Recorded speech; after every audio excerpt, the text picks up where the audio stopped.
وبرکاتہ نحمده ونصلي ونسلم على رسوله الكريم اما بعد فاعوذ بالله من الشيطان الرجيم بسم الله الرحمن الرحيم وأوحينا إلى أم موسى أن أرضعيه إذ قالت الملائكة يا مريم إن الله يبشرك بكلمة منه اسمه المسيح عيسى بن مريم وقال الله تبارك وتعالى فأرسلنا إليها روحنا فتمثل لها بشرا سويا وقال الله تبارك وتعالى وترى الشمس إذا طلعت تزاور عن كهفهم ذات اليمين وإذا غربت تقرضهم ذات الشمال وهم في فجوة منه وقال الله تبارك وتعالى وأوحى ربك إلى النحل وقال الله تبارك وتعالى قال الذي عنده علم من الكتاب أنا آتيك به قبل أن يرتد إليك طرفك وقال الله تبارك وتعالى والذين هاجروا في سبيل الله ثم قتلوا أو ماتوا ليرزقنهم الله رزقا حسنا وإن الله لهو خير الرازقين صدق الله العظيم إن الله وملائكته يصلون على النبي يا أيها الذين آمنوا صلوا عليه وسلموا تسليما اللهم صل وسلم على سيدنا محمد نور الأنوار وسر الأسرار وسيد الأبرار وعترته بعدد كل معلوم لك السلام علیکہ یا نبی اللہ السلام علیکہ یا رسول اللہ السلام علیکہ یا حبیب اللہ السلام علیکہ یا نور اللہ السلام علیکہ یا خاتم النبیین السلام علیکہ یا رحمت للعالمین السلام علیکہ یا محمد مصطفیٰ السلام علیکہ یا احمد مجتبیٰ صلی اللہ تعالی علیہ وسلم۔ عزیزان ملت اسلامیہ، یہ اللہ رب العزت کا بے پناہ فضل و کرم ہے کہ اس نے ہم تمام کو ہر جمعہ کی طرح آج بھی یہاں جمع ہونے کی سعادت نصیب فرمائی۔ جیسا کہ آپ تمام حضرات جانتے ہیں، ہماری پچھلے جمعہ گفتگو جو ہے سیرت غوث اعظم وہ 11ویں کی فضیلت و اہمیت اور اس کی شرعی حیثیت سے متعلق ہوئی تھی کہ 11ویں کیا ہے اور ہم کیوں کرتے ہیں، اس کے بارے میں گفتگو سماعت کیے تھے مختصراً۔ آج اسی گفتگو کو مزید آگے بڑھاتے ہوئے شان غوث اعظم رضی اللہ تعالیٰ عنہ پر آج میں گفتگو آپ کے گوشے گزار کرنے کی سعادت حاصل کروں گا۔ حضور غوث پاک رضی اللہ تعالیٰ عنہ کی سیرت، آپ کے کرامات، آپ کے مقام و مرتبے کو سمجھنے کے لیے، تاکہ آگے جب میں بیان کروں اس پر آپ کے ذہن میں اعتراضات پیدا ہی نہ ہو، اس کی جڑ کاٹ دینے کے لیے پہلے چند آیات پاک قرآن مجید سے میں نے تلاوت کی، اس کا ترجمہ اور تفسیر کرتے ہوئے پھر آپ کو لے چلوں گا سیرت غوث اعظم کی طرف۔ تو میں عرض یہ کر رہا تھا، قرآن مجید سے میں نے خطبے میں سورہ قصص پارہ 20 سورہ قصص کی آیت نمبر 7 تلاوت کی۔ کیا ہے آیت شریفہ؟ وَأَوْحَيْنَا إِلَىٰ أُمِّ مُوسَىٰ أَنْ أَرْضِعِيهِ۔ اس میں اللہ رب العزت ارشاد فرماتا ہے کہ اور ہم نے وحی کی موسیٰ علیہ السلام کے ماں کی طرف، موسیٰ علیہ السلام کے بچپنے میں کیا وحی کی تھی کہ اے موسیٰ کی والدہ، تم اپنے بچے موسیٰ کو فرعون کے ڈر سے گھبرانے کی ضرورت نہیں ہے، اس کو کیا کرو، جب بھی تمہیں خوف ہو تو دریا میں ڈال دو، تو ہم کیا کریں گے، دوبارہ تمہارے گود میں لوٹ آئیں گے۔ تو یہ جو اللہ پاک نے وحی فرمائی، کس کی طرف فرمائی؟ موسیٰ علیہ السلام کے امی کی طرف۔ اب سوال یہ ہے، حضرت موسیٰ علیہ السلام کے امی نبی تھے یا رسول تھے؟ نہیں تھے۔ جب انہوں نبی بھی نہیں تھے، رسول بھی نہیں تھے، تو پھر اللہ نے وحی کیسے کی؟ ایک سوال ہے۔ آج ہم جب اولیاء اللہ کی اور جب غوث پاک کی کرامت سناتے ہیں کہ غوث پاک سے اللہ نے کلام کیا، یا سناتے ہیں غوث پاک کو حاطف غیبی ہوئی، غیب سے آواز آئی، یا سناتے ہیں کہ فرشتے غوث پاک سے آ کر بات کیے، تو لوگوں کے ذہنوں میں اعتراض پیدا ہوتا ہے، غوث پاک کیا رسول تھے؟ غوث پاک کیا نبی تھے؟ رسول کے پاس فرشتے آتے ہیں یا نبی کے پاس آتے ہیں؟ رسول سے اللہ بات کرتا ہے یا نبی سے بات کرتا ہے؟ مگر یہاں تم بات ولی کی کرتے ہو اور کہتے ہو کہ ولی سے اللہ نے بات کی، تو یہ ہم نہیں کہہ رہے برخوردار، اللہ نے خود غوث پاک کو پیدا کرنے سے پہلے اپنے کلام قرآن میں جواب دے دیا کہ دیکھ میں نے موسیٰ کلیم اللہ کی والدہ سے، جو نبی بھی نہیں تھی رسول بھی نہیں تھی، ہم کلامی کا شرف انہیں عطا فرمایا، بات کی۔ اب وہ بات یا تو ڈائریکٹ کی یا پھر وہ بات فرشتوں کے ذریعے کی، ہے نہیں بولیے آپ؟ دو ہی طریقے ہو سکتے ہیں، یا تو فرشتے آ کر موسیٰ علیہ السلام کے والدہ سے بات کرے، تب بھی نبی اور رسول ہونا چاہیے انہیں، نہیں ہے تو اب پھر یا تو اللہ کی طرف سے غیب سے آواز آئی، اگر غیب سے آواز آئی تب بھی وہ نبی اور رسول نہیں ہیں، اللہ کے نبی کی امی جان ہیں۔ اور اللہ فرما رہا ہے 20ویں پارے میں سورہ قصص کی آیت نمبر 7 میں کہ میں نے جو نبی اور رسول بھی نہیں ہے، نبی کی امی جان ہے، میں نے ان سے بات کی۔ ان پر کیا کی؟ وحی کی۔ ان پر کیا کی؟ ہاتف غیبی کی۔ ان پر غیب سے آواز دی، ندا دی، تو پتہ چلا کہ نبی اور رسول کے لیے جب اللہ بات کرتا ہے لفظ استعمال ہوتا ہے وحی الہی کا، مگر جب اللہ غیر نبی غیر رسول سے بات کرے، اللہ کی مرضی ہے، اس پہ تو کوئی پابندی نہیں لگا سکتا نا، اس کی مرضی ہے، وہ جس سے چاہے کلام کر لے، ہے نہیں، جس سے چاہے بات کر لے، جس کے چاہے پاس اپنے ملائکہ کو بھیج دے اور جس کے پاس چاہے اپنے جبرائیل کو بھیج دے، بھلے وہ نبی ہو یا نہ ہو۔ میری بات سمجھے، آگے دلائل سے بات کروں گا انشاءاللہ تعالی۔ تو میں عرض یہ کر رہا تھا کہ جب غوث پاک رضی اللہ تعالی عنہ سے اللہ نے ہاتف غیبی کے ذریعے بات کی تو اس میں تعجب اور حیرت کی بات نہیں ہے، اللہ نے ان سے پہلے بھی اولیاء اللہ سے بات کی۔ سمجھ گئے آپ؟ ایک حدیث پاک سنا دوں تاکہ قرآن پاک کی اس آیت سے تائید ہو جائے۔ اللہ کے رسول نے فرمایا کہ ہر نبی کی امت میں ایک محدث ہوتا ہے۔ کیا فرمایا سرکار نے؟ ہر نبی کی امت میں ایک محدث ہوتا ہے، ایک ایسا شخص ہوتا ہے جس کو اللہ ڈائریکٹ بات کرتا ہے، جس سے اللہ کیا کرتا ہے؟ بات کرتا ہے، اس کو کیا بولتے ہیں؟ محدث بولتے ہیں۔ تو ہر نبی کی امت میں ہوتا بولے سرکار، اور میری امت میں محدث کون ہے؟ عمر فاروق ہے بولے سرکار، فاروق اعظم ہم جنہیں کہتے ہیں، عمر بن خطاب جنہیں کہتے ہیں۔ رسول اللہ نے فرمایا یہ میری امت کا محدث ہے۔ تو پتہ کیا چلا؟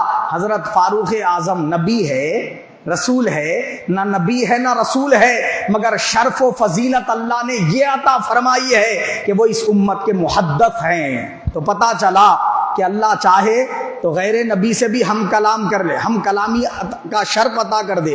اللہ اگر چاہے غیر نبی کے پاس بھی ملائکہ کو بھیج دے۔ اب اس پر بھی دلیل دے دوں، اور ایک حدیث پاک ہے حضرت مولا علی شیر خدا رضی اللہ تعالیٰ عنہ سے کے بارے میں فضیلت بیان کرتے ہوئے صحابہ اکرام نے بیان کیا کہ رسول پاک صلی اللہ علیہ وسلم کے ایسے صحابی ہے حضرت علی، جب یہ میدان جنگ میں اتر کر تلوار سے لڑتے کافروں سے تو ہم دیکھتے تھے بولے ان کے ایک طرف میکائیل علیہ السلام، ایک طرف جبرائیل علیہ السلام مدد کے لیے ہوتے تھے۔ تو آپ اندازہ لگائیے، تو اللہ اگر چاہے تو ولی کے لیے بھی اپنے ملائکہ کو نازل کر دیتا ہے۔ وہ تو تھی حدیث، اب حدیث سنا تو کوئی بولیں گا ضعیف ہے، چلیے قرآن شریف سے پوچھتے، تو اپنی طرف سے ہے قرآن دلیل دے۔ تو قرآن مجید نے آگے فرمایا اذ قالت الملائکۃ یا مریم ان اللہ یبشرکی بکلمۃ منہ اسمہ المسیح عیسی ابن مریم، یہ پارہ نمبر 3 سورہ آل عمران، اس کی آیت نمبر 45 ہے۔ اس میں اللہ فرماتا ہے اذ قالت الملائکۃ، ملائکہ نے کہا، کس سے کہا؟ یا مریم، مریم علیہ السلام سے کہا۔ یہ مریم کون ہے؟ بی بی مریم، یہ عیسیٰ علیہ السلام کی امی ہے، یہ رسول بھی نہیں ہے، نبی بھی نہیں ہے۔ اور اللہ فرماتا ہے فرشتے آئے بی بی مریم کے پاس اور انہوں نے کہا اے مریم، کیا کہا آگے؟ ان اللہ یبشرکی بکلمۃ منہ اسمہ مسیح عیسی ابن مریم، وہ بولے بے شک ہم تجھے خوشخبری سنانے آئے، اے مریم تجھے ہم خوشخبری سنانے آئے اللہ کی طرف سے ایک کلیمے کی۔ وہ کلیمہ کس کا لقب ہے؟ عیسیٰ علیہ السلام کا، اور اس کا نام کیا ہوگا؟ مسیح ہوگا، اور اس کا نام کیا ہوگا؟ عیسیٰ، مریم کا بیٹا عیسیٰ، یہ نام ہوگا عیسیٰ ابن مریم۔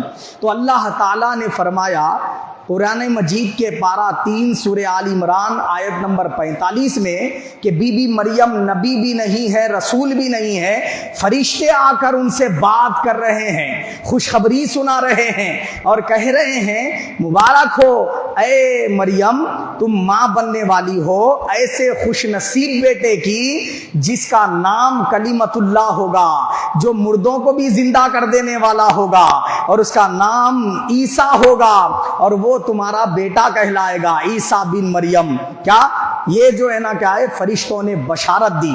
تو فرشتے اترتے ہیں اللہ کے محبوب بندے کے پاس، وہ نبی اور رسول نہیں ہے مگر اللہ کا ولی ہے، اور اس کے پاس فرشتے آتے ہیں، گفتگو کرتے ہیں۔ دلیل کیا ہے؟ قرآن مجید ہے، پارہ 3 سورہ آل عمران آیت نمبر 45۔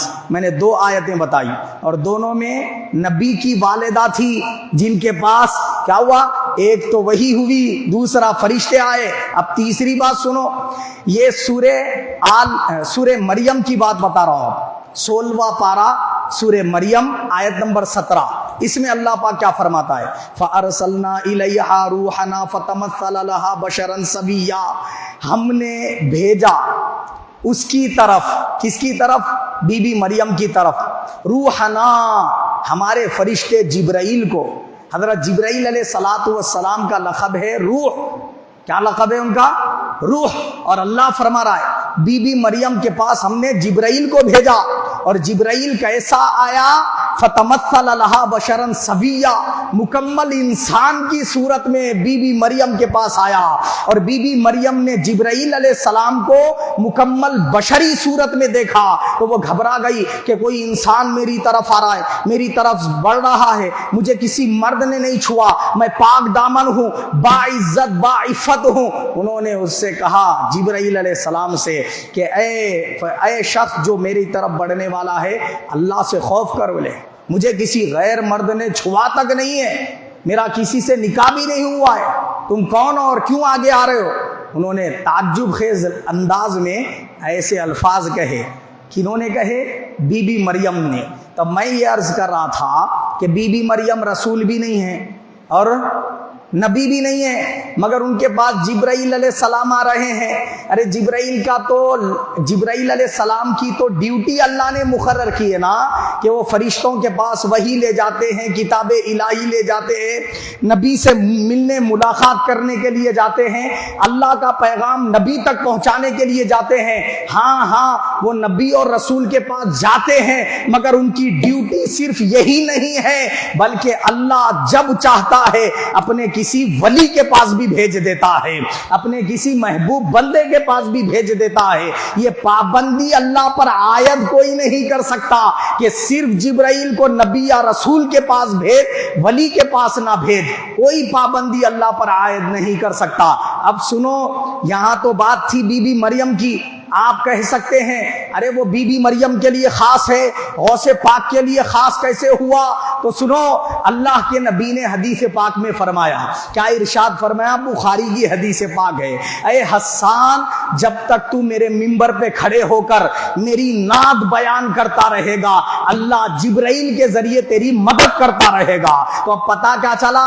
ارے نعت خاں کے لیے حضور نے یہ نہیں فرمایا کہ وہ ولی ہو تو جبرائیل مدد کرتا ہے، نہیں، اللہ کے نبی کی شان بولنے لگے، نعت پڑھنے لگے تو جبرائیل علیہ السلام کو اللہ اس ڈیوٹی پہ لگا دیتا ہے کہ اس کی مدد کرتا رہے۔ تو پتا کیا چلا؟ جب نعت خاں کی جبرائیل مدد کے لیے آ سکتے ہیں تو اللہ کے ولی کے پاس نہیں آ سکتے، فرشتے اللہ کے ولی کے پاس نہیں آ سکتے۔ تو اسی لیے ہم کہتے ہیں قرآن بھی پڑھو، حدیث بھی پڑھو، تفسیر بھی پڑھو، پورا پڑھو، ڈنڈی مار کے مت پڑھو۔ نہیں، مطلب کی آیتیں پکڑ کے دیکھتے ہیں، مطلب کی حدیثیں پڑھتے ہیں، پورے پڑھو تو پتا چلے نا کہاں کہاں خدا نے کیا فرمایا ہے، کہاں کہاں اللہ کے نبی نے کیا فرمایا ہے یہ جب پتا چلے گا۔ آئیے اب چوتھی دلیل دینے لگا ہوں۔ یہ سورہ مریم پارہ نمبر 16 اس کی آیت نمبر 25 ہے۔ اس میں اللہ رب العزت فرماتا ہے بی بی مریم کی کرامت بتاتے ہوئے کہ جب بی بی مریم حاملہ ہو گئی اور پھر وہ ان کو درد زا ہوا تو وہ لوگوں سے آبادی سے دور چلی گئی، تو ایک سوکھے کھجور کے تنے کے نیچے وہ کھجور کے درخت کو پودے کو پکڑ کر بیٹھ گئی، تو اللہ رب العزت نے ان کو بھوک بھی لگ رہی تھی، اس وقت درد زا ہو رہا تھا، تڑپ رہی تھی، تو اس وقت بھوک بھی لگ رہی تھی، پیاس بھی لگ رہی تھی، کوئی پرسان حال نہ تھا سوائے اللہ کے، کوئی ان کو پلانے کھلانے والا نہ تھا سوائے اللہ کے۔ تو اللہ رب العزت نے فرمایا، کس سے فرمایا؟ حضرت سیدہ مریم سے۔ اب یہاں مفسرین نے 3 باتیں بیان کی، یا تو یہ اللہ نے ڈائریکٹ حاطف غیبی کی، غیب سے آواز آ گئی بی بی مریم کو، ایسا نہیں ہوا تو پھر کیا ہوا؟ جبرائیل علیہ السلام وہاں آ کر آواز دیے، یہ ہوا، یا پھر یہ بھی نہیں ہوا تو عیسیٰ علیہ السلام ان کے پیٹ میں سے آواز دیے امی ایسا کرو بول کے۔ تینوں باتوں میں سے کوئی ایک بات ہو سکتی، یا تو عیسیٰ علیہ السلام نے خود کہا، یا جبرائیل نے کہا، یا پھر اللہ نے کہا۔ اور جبرائیل اور اللہ کہے کس سے سکتے ہیں؟ نبی یا رسول سے۔ تو پھر بی بی مریم تو نہ نبی ہے نہ رسول ہے، اللہ کی ولیاں ہیں۔ کیا آواز آئی؟ وَهُزِّي إِلَيْكِ بِجِذْعِ النَّخْلَةِ تُسَاقِطْ عَلَيْكِ رُطَبًا جِنِيًّا، یہ آواز آئی۔ کیا آواز آئی؟ اے مریم یہ کھجور کے تنے کو پکڑ کے اسے ہلا، تیرے اوپر پکے ہوئے کھجوریں گرنے لگیں گی۔ تو پتا کیا چلا؟ خدا اس بات پہ تو قدرت رکھتا تھا نا کہ وہ ڈائریکٹ وہ کھجور کو سرسبز و شاداب کر دے، بغیر بی بی مریم کے ہلائے کے کھجوریں ٹپکا دے، اس پہ خدا کو قدرت تھی۔ پھر خدا نے یہ کیوں کہا درخت پکڑ کر ہلا اے مریم؟ تو خدا دکھانا چاہتا تھا میرے ولی کے ہاتھوں کی برکت کیا ہوتی ہے۔ ارے وہ اگر ہاتھ لگا دے خشک تنا سرسبز و شاداب ہو جائے۔ اللہ دکھانا چاہتا تھا پکے ہوئے کھجور لگے نہیں تھے درخت کو، مگر مریم کے لگا لینے کے، ہاتھ کے چھو لینے کی برکتوں کے باعث اسے پکی ہوئی کھجوریں بھی لگ گئی، گرنے بھی لگ گئی۔ تو معلوم یہ ہوا یہ کرامت خدا دکھانے کے لیے یہ ارشاد فرمایا، اور بی بی مریم نے کھجور کے درخت کو پکڑا اور ہلایا، پکی ہوئی کھجوریں گرنے لگی۔ اب میرا سوال یہ ہے، آپ بھی جا کر کسی سوکھے کھجور کے درخت کو پکڑو اور ہلاؤ۔ اللہ تعالیٰ یہ آیت میں فرمانا کھجور کا درخت پکڑ کے ہلاؤ، بی بی مریم سے انہوں تو ہلا دیے۔ تم بھی ہلا کے دیکھو، اپنے آپ سے اولیاء اللہ کو کمپیر کرتے رہتے نا، ارے ولی بولے تو کیا جی ہم بھی بن سکتے، تو بن کے بتاؤ نا، کھجور کے درخت کو پکڑ کے ہلاؤ، پکے ہوئے کھجوریں گرا کے بتاؤ۔ تو ہم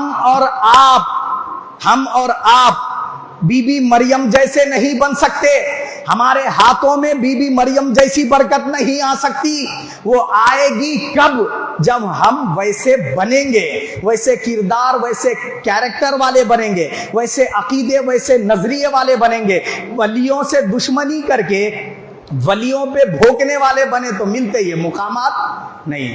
وہ کھجور کے درخت کو ہلائے تو خالی پتے گریں گے، کھجورا نہیں گرتے، مگر یہ بی بی مریم ہے، حکم خدا بندی ہوا، ہاتھ لگا اور پکڑ کے ہلا، پکی ہوئی کھجوریں گرنے لگی۔ آگے چلیے اللہ نے اور ایک کرامت بیان فرمائی، کس کی؟ اصحاب کہف کی۔ اصحاب کہف کون ہیں؟ یہ بنی اسرائیل کے اولیاء اللہ ہیں، کچھ اللہ کے محبوب بندے ہیں۔ وہ 7 تھے، 8واں ان کا کتا تھا۔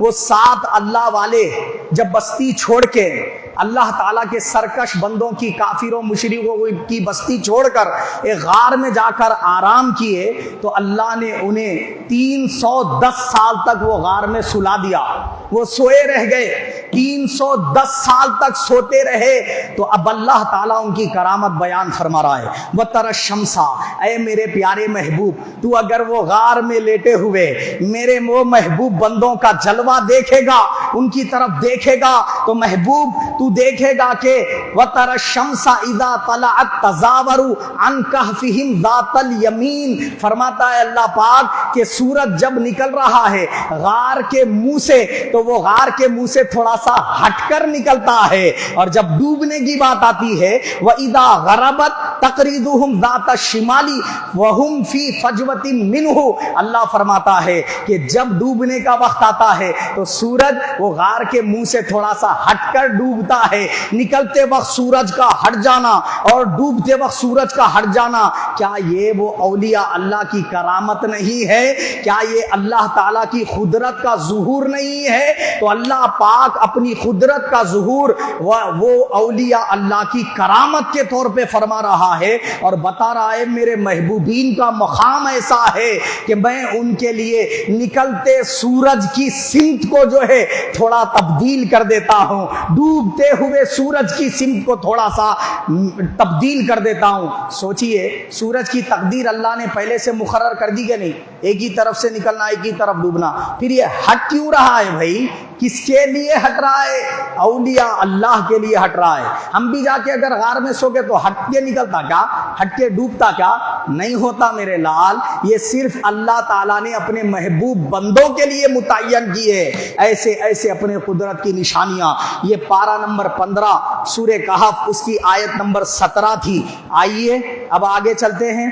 وَأَوْحَا، اللہ تعالیٰ کی مرضی جب ہوتی ہے، اللہ کے محبوب بندے تو محبوب بندے ہیں. وَأَوْحَا رَبُّكَ إِلَى النَّحْلِ، اللہ پاک فرماتا ہے میں نے شہد کی مکھی کی طرف وحی بھیج دی. شہد کی مکھی سے کلام کر لیا. اب مجھے بتاؤ شہد کی مکھی اشرف المخلوقات ہے جی. یہ سورہ نحل اس کی پارہ نمبر 14 آیت نمبر 66 ہے، جس میں اللہ پاک فرما رہا ہے کہ ہم نے وحی کی، ہم کلامی کا شرف عطا فرمایا شہد کی مکھی کو. کیا اللہ پاک نے وحی بھیجی کہ وہ شہد کے پٹھے کہاں پر بنائے؟ اونچے اونچے درختوں پر اور جو ہے نا پہاڑوں میں، غاروں میں، وہاں پر جا کر کیا کرے اور زمین کے اندر کیا کرے؟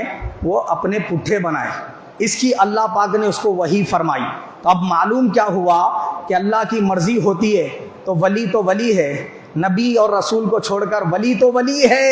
اللہ اپنے بندوں میں سے شہد کی مکھی سے بھی بات کر لیتا ہے، اس کے اوپر کوئی پابندی نہیں ہے. تو وہ اگر غوث اعظم سے بات کر لے تو کیا تعجب کی بات ہے؟ فرشتے اگر غوث پاک کے قدموں میں پر بچھا دے تو کیا تعجب کی بات ہے؟ اگر جبرائیل غوث پاک کے پاس آ جائے اور ہم کلامی کا شرف عطا کر دے تو کیا تعجب کی بات ہے؟ آگے چلیے اللہ پاک فرماتا ہے اور کرامت بیان کرتے ہوئے، آصف بن برقیہ جو حضرت سلیمان علیہ السلام کے امتی ہیں، دربار سلیمان علیہ السلام میں موجود تھے. کیا ہوا؟ حضرت سلیمان علیہ السلام نے اپنے درباریوں سے کہا کہ تم میں ہے کوئی ایسا شخص جو بلقیس کے میرے پاس پہنچنے سے پہلے اس کے تخت کو لا کر میرے سامنے پیش کر دے. ایک جن کھڑا ہوا، اس نے عرض کیا میں بڑا امانت دار ہوں، بڑی قوت والا ہوں، بڑے طاقت والا ہوں. اے سلیمان علیہ السلام اگر آپ مجھے اجازت دے تو وہ تخت بلقیس کو آپ کا دربار برخاست ہونے سے پہلے لا کر پیش کر دوں گا.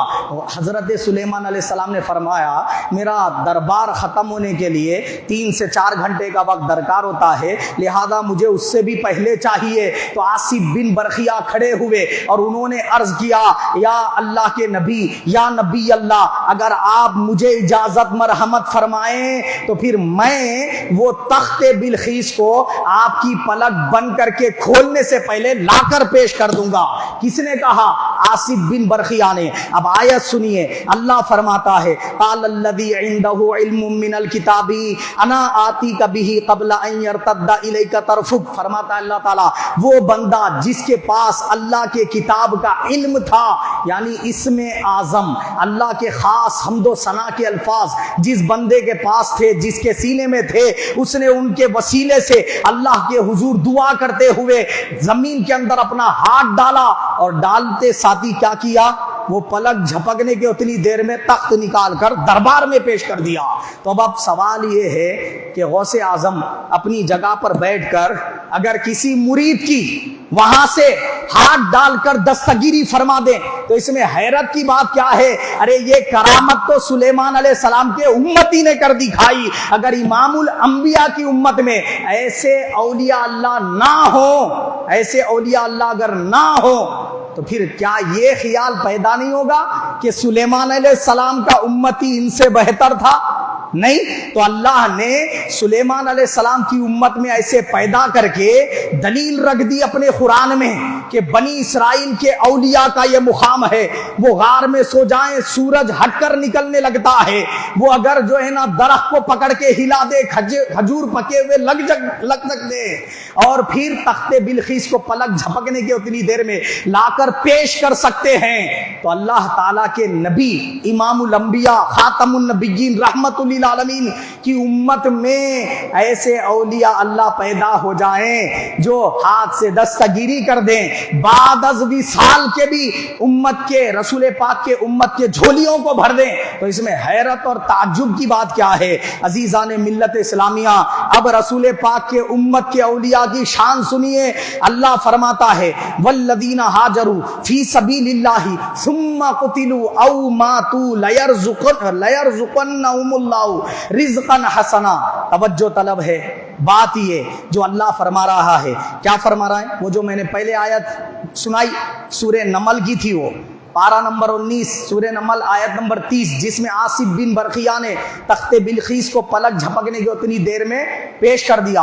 اب اس آیت میں جو سنانے لگا ہوں یہ سورہ حج کی ہے، پارہ نمبر 17 آیت نمبر 58 ہے۔ اس میں اللہ فرماتا ہے والذین ہاجروا، اور وہ لوگ جنہوں نے ہجرت کی فی سبیل اللہ، اللہ کے راستے میں، ثم قتلوا، اور قتل کر دیے گئے اور مارے گئے، شہید ہو گئے، وہ تو زندہ ہی ہیں اپنی قبروں میں، ان کو تو رزق دیا ہی جاتا ہے، مگر او ماتو، جنہوں نے اللہ کی راہ میں ہجرت کی، اپنی پچھلی زندگی سے سچی توبہ کی، اعمال صالحہ کی طرف بڑھ گئے، نیک اعمال کرنے لگ گئے، اور پھر انہوں نے موت پائی۔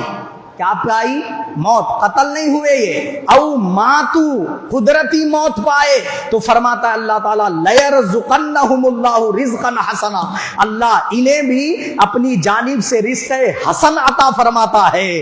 اور پھر آگے فرمایا وَإِنَّ اللَّهَ لَهُوَ خَيْرُ الرَّازِقِينَ، اور بے شک اللہ تعالیٰ ہی بہترین رزق دینے والا ہے۔ یہ سورہ حج پارہ نمبر 17 اس کی آیت نمبر 58 ہے۔ اب اس آیت شریفہ سے پتہ چلا کہ اللہ کے ولی دو ہیں، ایک تو وہ ہے جو شہید ہو جائے وہ بھی ولی ہے، اور ایک وہ ہے جو صالحین میں سے ہے۔ اللہ فرما رہا ہے شہداء بھی اپنی قبروں میں اللہ کی جانب سے رزق پاتے ہیں، اور جو صالحین ہیں وہ مرنے کے بعد اللہ کے در سے رزق پاتے ہیں۔ اب دیکھیے واہ کیا مرتبہ، اے غوث ہے بالا تیرا، اونچے اونچوں کے سروں سے ہے قدم اعلیٰ تیرا۔ یہ تو نارمل صالحین کی بات تھی، اللہ والوں کی بات تھی، شہداء کی بات تھی، صدیقین کی بات تھی، مگر میرے غوث اعظم ہے۔ غوث اعظم کا مطلب بعض جاہلوں نے غلط بیان کیا ہے، انہوں نے کہا بڑی مدد کرنے والے۔ ارے یہ ڈکشنری کے اعتبار سے غوث اعظم نہیں کہا جاتا،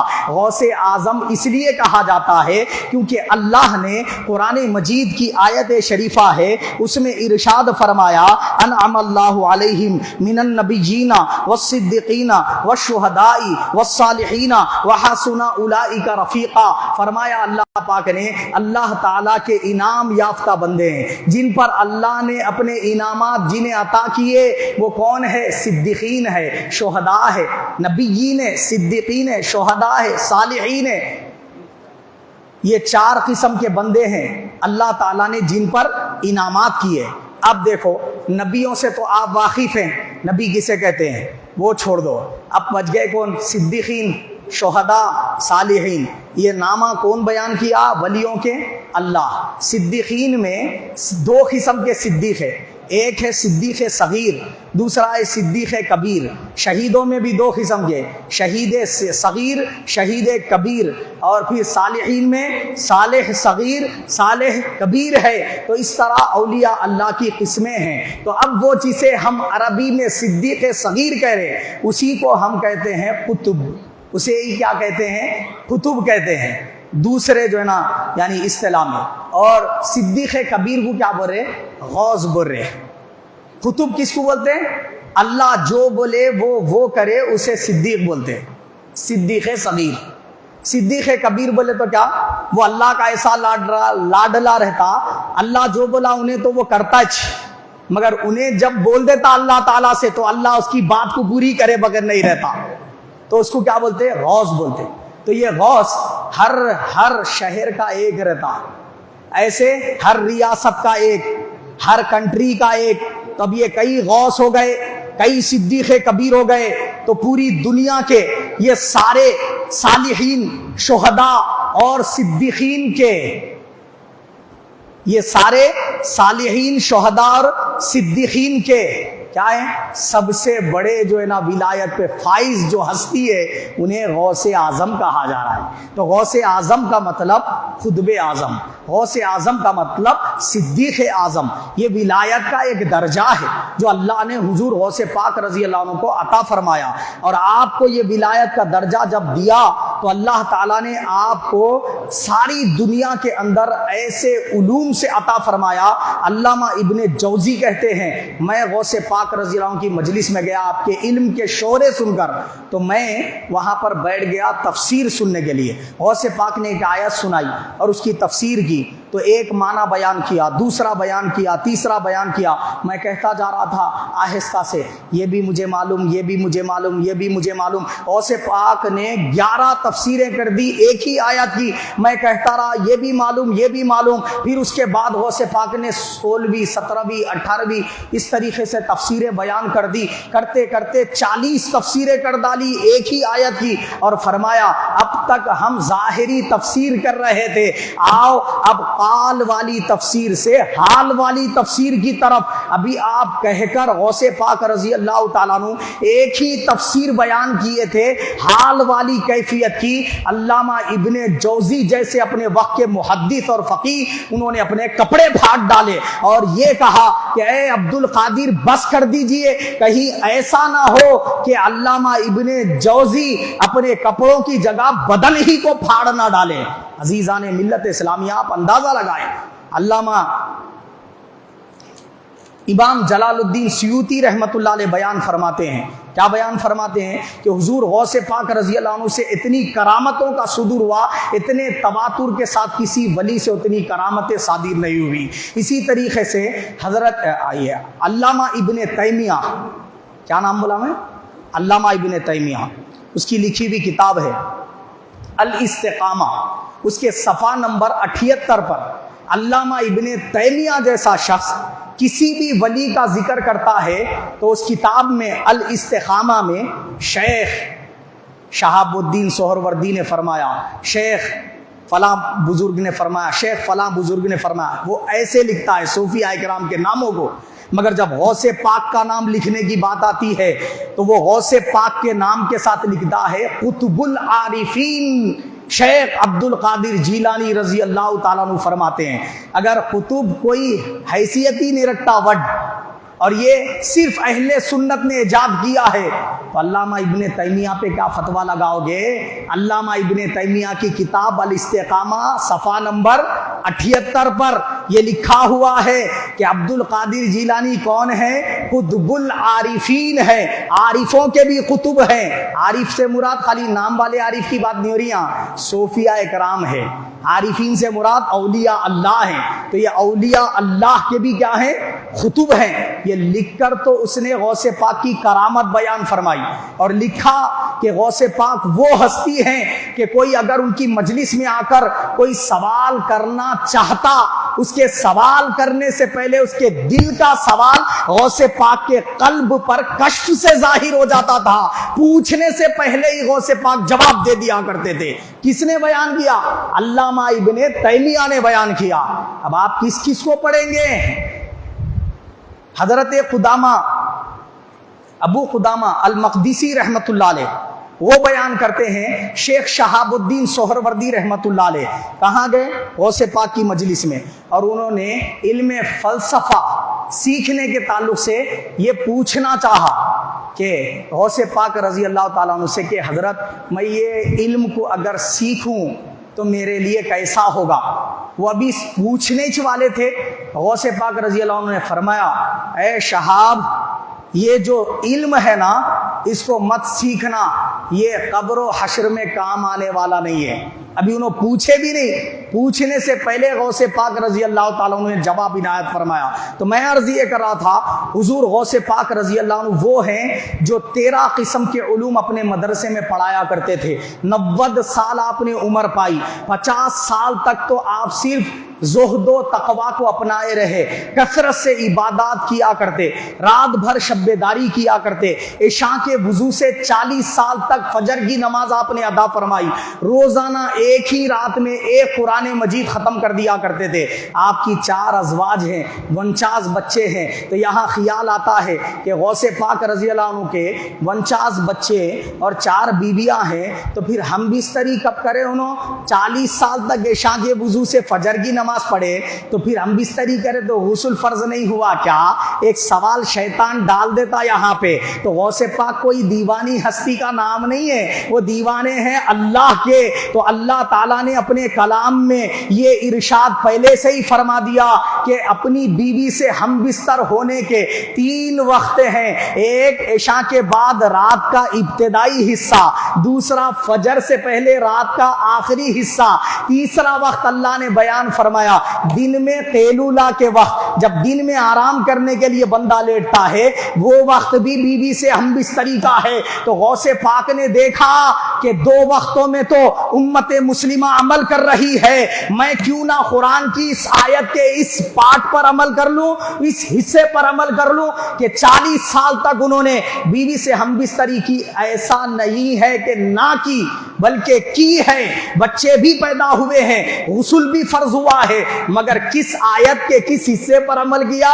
دن میں قیلولہ کرتے وقت کے وقت میں عمل کیا. تو 40 سال تک عشاء کے وضو سے فجر کی نماز ادا کی. یہ رب کے اور ان کے بیچ میں راز تھا, مگر جب غوث پاک رضی اللہ تعالیٰ عنہ کے اس راز کو اللہ نے فاش کرنا چاہا تو مسجد کے اوپری حصے میں کیا ہوا, غوث پاک اکیلے جا کر عبادت میں بیٹھا کرتے تھے, عبادت اور ریاضت کیا کرتے تھے. مؤذن صاحب کو اطلاع ہی نہیں تھی کہ اوپر جو ہے نا کوئی شخص ہے جو عبادت میں مشغول ہے. ایک وقت ایسا ہوا کہ ایک چور جو ہے نا مسجد کے اندر آ گیا چوری کرنے کے ارادے سے, مگر مؤذن صاحب لاک کر کے چلے گئے. اب وہ جو بھی سامان وغیرہ چوری کرنے کے ارادے سے آیا تھا وہ تو ملا نہیں اب اس کو, لیکن اس کو بدہضمی کی شکایت ہو گئی, موشنس آیا. تو اب اس نے کیا کیا, بیت الخلاء سے فارغت مسجد کے اندر ہی حاصل کر لی. اب مؤذن صاحب جب اندر آئے وہ نکل کے بھاگ کھڑا ہوا. اب اس نے مؤذن صاحب نے دیکھا یہاں سے تعفن اور بدبو آ رہی ہے, وہ سارا کا سارا صاف کیا. بولے کہ یہ شخص جو یہ غلاظت کیا ہے ہو نہ ہو مسجد میں ہی ہے. تو انہوں نے تلاشی کی مسجد کی. جب اوپر کے حصے میں گئے تو کیا دیکھا, وہاں غوث پاک رضی اللہ عنہ عبادت میں, اندھیرا تھا. انہوں نے سمجھا کہ یہی شخص نے مسجد کے اندر بیت الخلاء کر دیا ہے, اس سے فراغت حاصل کی ہے. مؤذن صاحب بال غوث پاک کے پکڑ لیے اور پھر کھینچتے گھسیٹتے اپنے ہاتھ میں جو چھڑی تھی اس سے مارتے ہوئے غوث پاک کو لے کر اتر رہے ہیں, یہ کہتے ہوئے مسجد میں نیچے غلاظت کرتا ہے اور اوپر آ کر عبادت کرتا ہے. غیب سے آواز آئی یا سید محی الدین عبد القادر. تو اس طریقے سے وہ مسجد کی 11 سیڑھیاں تھی, ہر سیڑھی پر ایک نام غوث پاک کا عطا ہوا, 11 نام آپ کے مشہور ہیں. تو حضور غوث پاک رضی اللہ تعالیٰ عنہ کو جب اجالے میں لے آئے تو مؤذن صاحب حیرت سے جو ہے نا ہاتھ چھوڑ دیے اور معافی کے طلبگار ہوئے. غوث پاک مسکرائے, بڑے سخاوت والے تھے, آپ نے درگزر فرما دیا, معاف فرما دیا. اس مؤذن نے عرض کیا کہ حضرت والا آپ کب سے یہ عمل کر رہے ہیں؟ آپ نے فرمایا میرے اور میرے رب کے بیچ میں یہ راز ہے, 40 سال سے میں یہاں عبادت میں تھا, آج تمہارے اس عمل کے باعث اللہ نے مجھے یہ 11 ناموں سے سرفراز فرمایا ہے. تو وہ 11 نام جو غوث پاک کے ہیں, اگر کوئی انہیں پابندی کے ساتھ روز ایک دفعہ پڑھتا ہے, صوفیہ فرماتے ہیں اس پر جادو کا اثر نہیں ہوتا, وہ پریشان حال نہیں ہوتا, مشکلات میں سے ایسے نکال لیا جاتا ہے جیسے مسکے میں سے بال نکال لیا جاتا ہے. میں غوث پاک کی شان کیا بیان کروں, بعض اللہ والوں کا تو یہ طرز اور طریقہ رہا ہے, ان کے پاس کوئی بیمار آتا ہے تو وہ قرآن کی آیت پڑھ کے نہیں پھونکتے، بس یا شیخ محی الدین عبد القادر پڑھ کر پھونک دیتے ہیں اور شفا مل جاتی ہے۔ عزیزان ملت اسلامیہ، اس غوث کی شان میں کیا بیان کروں۔ حضرت سیدنا گلبرگہ والے حضرت محمد الحسینی بندہ نواز گیسو دراز رضی اللہ تعالیٰ عنہ کی ایک موقع پر ولایت سلب ہو گئی تو آپ نے عرض کیا یا قطب یا غوث آدم یا ولی روشن ضمیر بندہ ام درمندہ ام جستونہ دارم دستگیر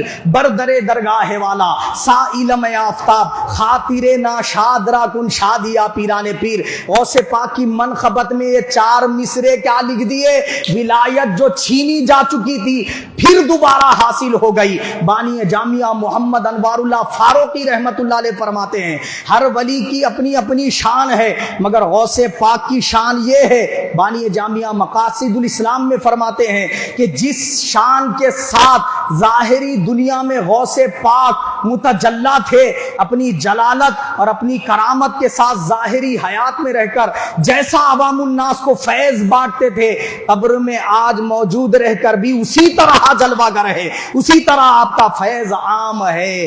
آگے چلیے ایک آیت سنا کے بعد ختم کر دیتا ہوں۔ وہ آیت یہ ہے جس کو دلیل بنا کر بعض بدبخت یہ کہتے ہیں یا ایھا الناس ضرب مثل فاستمعوا لہ، وہ کہتے ہیں کہ اے لوگو اللہ مثال بیان کرتا ہے، غور سے سنو۔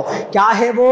ان الذین تدعون من دون اللہ، جو لوگ اللہ کو چھوڑ کر اللہ کے علاوہ کو پکارتے ہیں، لن یخلقوا ذبابا، وہ ایک مکھی کو پیدا نہیں کر سکتے، ایک مکھی کو نہیں بنا سکتے۔ حد تو یہ ہے وَلَوْ اجْتَمَعُوا لَهُ، وہ سارے بھی اکٹھے ہو جائیں تب بھی ایک مکھی نہیں بنا سکتے۔ وَإِن يَسْلُبْهُمُ الذُّبَابَ شَيْئًا لَا يَسْتَنقِذُوهُ مِنْهُ ضُعْفَ الطَّالِبُ وَالْمَطْلُوبُ۔ فرمایا اللہ تعالیٰ نے کہ وہ مکھی بنانا تو دور کی بات، مکھی اگر ان کا کچھ لے کر اڑ جائے اس سے واپس چھین کے نہیں لا سکتے۔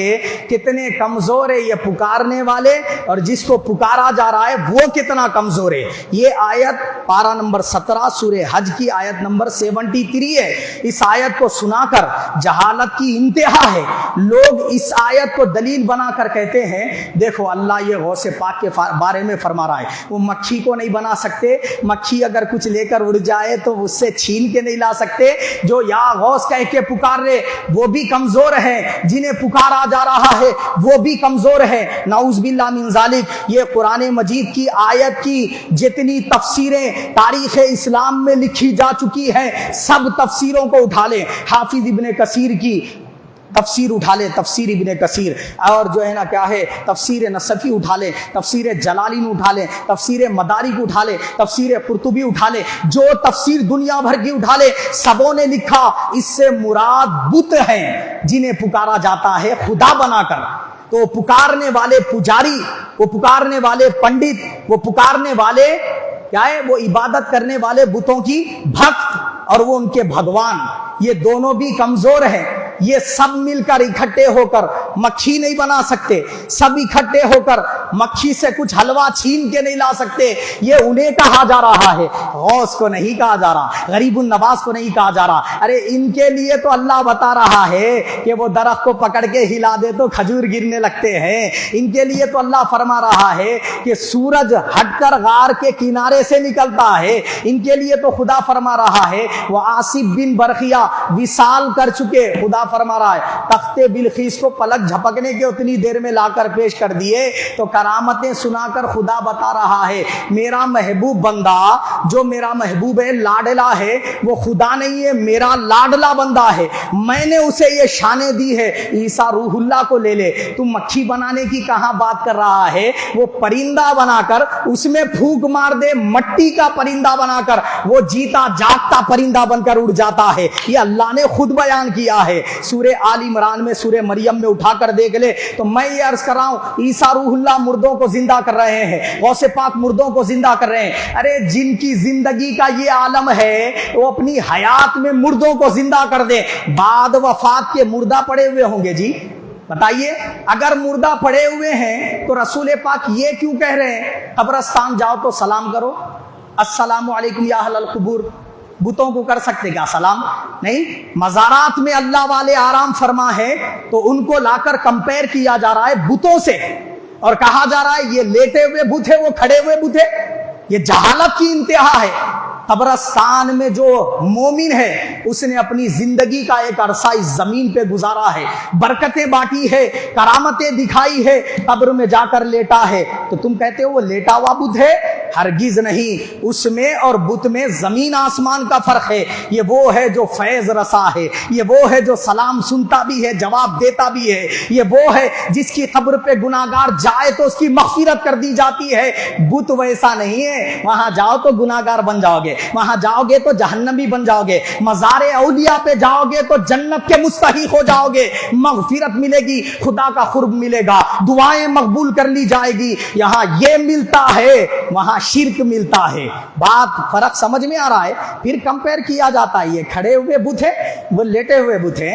آگے چلیے, آگے چلیے, آپ جائیے دولت آباد, خلد آباد, اورنگ آباد, اور وہاں جا کر دیکھیں زرزری بخش دولہا رحمت اللہ علیہ کے مزار کی زیارت کیجئے. ان سے خدام نے ان کی زندگی میں عرض کیا کہ حضرت آپ کے ساتھ آپ کی صحبت میں تو رہ رہے ہیں, مگر آپ کے بعد ہمارا گزارا کیسے ہوگا؟ حضرت نے فرمایا جتنی ضرورت ہونا اتنی چاندی میرے مزار کے خدموں کے پاس سے لے لینا. وصال کے بعد دفن کیا گیا تو ان کے قبر مبارک کے خدموں کے پاس سے چاندی درختوں کے جیسا اگنے لگی. لوگ اسے کاٹ کاٹ کر اپنی ضرورتیں پوری کر لیا کرتے تھے. جب لوگوں کی نیتیں دنیا داری کی طرف بڑھنے لگی وہ چاندی نکلنا بند ہو گئی. مگر آج بھی جا کر زیارت کرو اور دیکھو ان کے قبر کے خدموں میں آج بھی وہ چاندی کے نکلنے کے نشانات موجود ہیں. تم کہتے ہو ولی کچھ نہیں دیتا, ارے نام پکار کے تو دیکھ, پتا چلے گا کیا کیا دیتا ہے. عزیزان ملت اسلامیہ, بانی جامعہ محمد انوار اللہ فاروقی رحمت اللہ علیہ کے مدرسے میں جامع نظامیہ میں پڑھ کے آیا ہوں. 12 سال تک علم دین کو حاصل کر کے آیا ہوں. ایسے ہی بیان نہیں کر رہا ہوں, رب ذوالجلال کے عزت کی قسم. وہاں پر ایک طالب علم کے بدن میں جن آ گیا, اسے اثرات لاحق ہو گئے. اساتذہ سے بھی نہیں سنبھل رہا ہوں, بچوں سے بھی نہیں سنبھل رہا. میں نے یہ خود لائیو دیکھا ہے, وہاں رہ کر دیکھا ہے.